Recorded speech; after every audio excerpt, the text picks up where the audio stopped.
안녕하세요. 책이 빛나는 밤의 책밤입니다.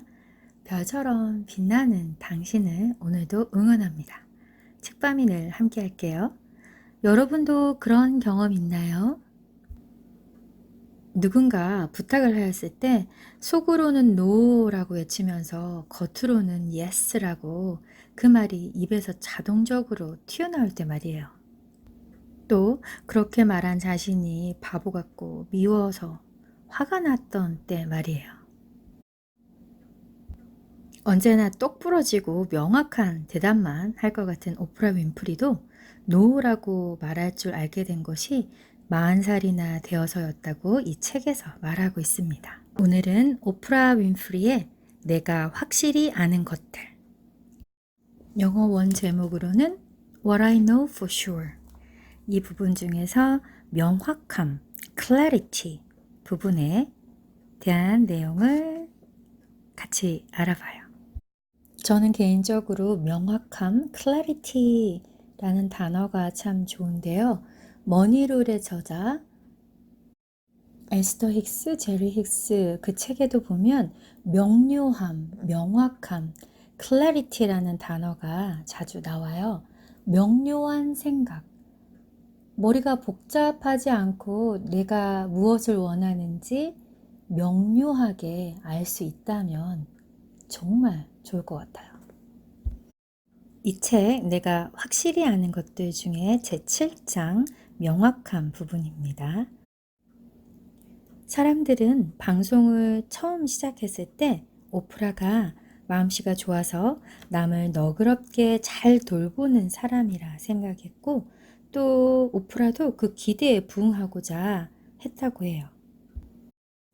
그녀를 만나고자 하는 수많은 사람들의 요청에 기를 많이 소비했고 또 그들을 돕고자 수표를 계속 끊어주고 있는 자신이 남을 기쁘게 하려는 병에 걸려 있다는 것을 깨달았다고 합니다. 책 206페이지에 이렇게 쓰여 있습니다. 나는 그 병이 어디서 옮은 것인지 정확히 알고 있다. 학대를 겪은 과거가 있는 사람은 적절한 선을 긋지 못하는 과거 역시 갖고 있다. 어린 시절에 사적인 영역을 침해받은 이들의 경우 그들을 마음대로 이용하려는 사람을 막을 용기를 쉽사리 내지 못한다. 자신의 본 모습을 드러내면 거부당할까 두렵기 때문이다.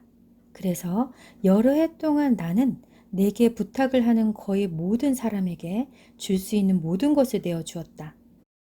다른 이들이 내게 품고 있는 기대, 내가 무엇을 해야 하고 어떤 사람이어야 하는지에 관한 기대에 부응하려 애쓰며 나는 너덜너덜해질 때까지 자신을 다그쳤다. 그녀의 병이 나은 것은 그녀가 의도의 원칙을 이해하게 되었을 때라고 합니다. 게리 주커브의 책 영혼의 의자의 한 부분을 인용하고 있는데요. 모든 행위와 생각, 감정은 의도에 의해 생겨난다. 그리고 그 의도는 원인이 되어 결과와 함께 하나로 존재하게 된다. 바꿔 말하면 우리는 자신이 품은 모든 의도에 대해 책임을 지게 되는 것이다. 이 부분은 여러 번 읽어야 조금 이해가 되는 것 같아요.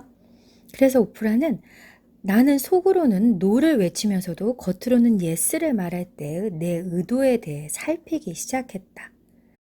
나는 사람들이 내게 화가 나지 않도록 더불어 나를 착한 사람이라고 생각하게 하려고 예스라고 말하고 있었다. 그리고 그런 의도는 정확히 내 경험에 반영되어 각종 부탁이라는 모습을 가지고 내 삶의 모든 면에서 물밀듯 밀려들었다. 오프라가 실제로 의도의 이러한 면을 이해하고 자신의 진정한 의도를 살피고 노라고 말할 수 있었던 예를 설명해 주고 있는데요. 그 당시에 상당한 유명 인사가 오프라에게 전화를 했습니다. 그가 하는 자선 프로젝트에 기부를 해주었으면 한다는 것이었어요. 요청 금액이 상당히 커서 먼저 생각해 봐야겠다고 대답했다고 합니다. 그러니까 누군가 요청을 했을 때 무조건 예스라고 했는데 이제는 예스라고 말하기 전에 자기 자신의 의도를 살피기 시작한 거죠. 이렇게요. 이것이 과연 내가 도와야 한다고 진정으로 믿는 명분의 자선 사업일까? 아니, 그렇지 않아. 정말로 내가 수표를 끊어주는 게 어떤 식으로든 변화를 불러올 거라고 생각하는 걸까? 아니, 그렇지 않아. 그런데 왜 내가 하려는 걸까? 그 사람이 나를 구두쇠라고 생각하지 않았으면 하니까. 그러한 바람은 내게는 더는 수표를 끊을 충분한 이유가 되지 못했다. 이렇게 오프라도 누구에게 예스라고 대답하기 전에 스스로에게 자꾸 물어본 거예요. 저희도 그럴 때 있지 않나요? 그 사람이 나를 좀 구두쇠라고 생각하진 않을까? 나를 야박한 사람이라고 생각하진 않을까? 이런 시선 때문에 내가 정말 돕고 싶어서 돕는 게 아니라 그냥 마지못해 시간을 내주고 돈을 내준 적 있었잖아요. 책 208페이지에 오프라는 이렇게 적어 놓았다고 합니다. 그때 내가 적어 놓은 말을 나는 지금도 책상에 붙여 놓고 있다. 하고 싶다고 내 마음으로부터 진심으로 느낀 일이 아니라면 나는 그 누구를 위해서라도 절대 하지 않겠다. 내 존재의 세포 한 가닥, 한 가닥이 모두 소리 높여 yes를 외치지 않는 한 나는 어떤 모임에도 가지 않고 전화도 걸지 않고 편지를 쓰거나 후원을 하거나 그 어떤 행위도 하지 않겠다. 나는 오로지 진실한 의도에 의해서만 행동하겠다. 오프라는 우리에게 이렇게 알려주고 있습니다. 누구에게 yes라고 대답하기 전에 스스로 물어보라고요. 나의 진정한 의도는 무엇인가? 그 대답이 나의 가장 순수한 부분에서 나오고 있는 것인가? 확신이 서지 않아 다른 사람의 조언을 구해야 한다면 다른 사람들한테 조언을 구하기 전에 먼저 자기 자신에게 스스로 예스인지 노인지 소리낼 시간을 자기 스스로에게 그 시간을 주자고 합니다.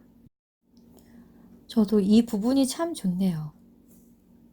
내 세포, 내 존재, 내 세포 한 가닥 한 가닥이 모두 소리 높여 예스를 외치지 않는 한 어떤 것도 하지 않겠다.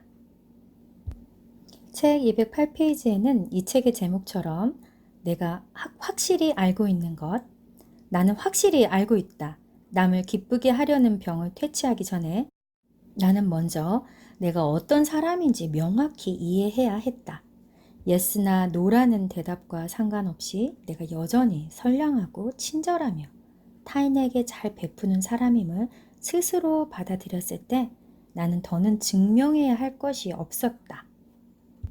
예전에는 다른 이들이 저 여자는 자기가 대단한 뭐라도 된다고 생각하나 봐 라고 쑥덕거릴까 봐 두려워했다면 지금의 나는 꼿꼿이 서서 이게 바로 나야 라고 용기 있게 말할 수 있는 사람이 되었다.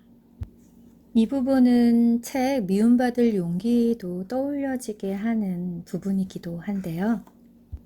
먼저 수많은 사람들의 요구와 부탁이 있을 때 자기 자신에게 먼저 물어보는 습관을 들이려고 해요.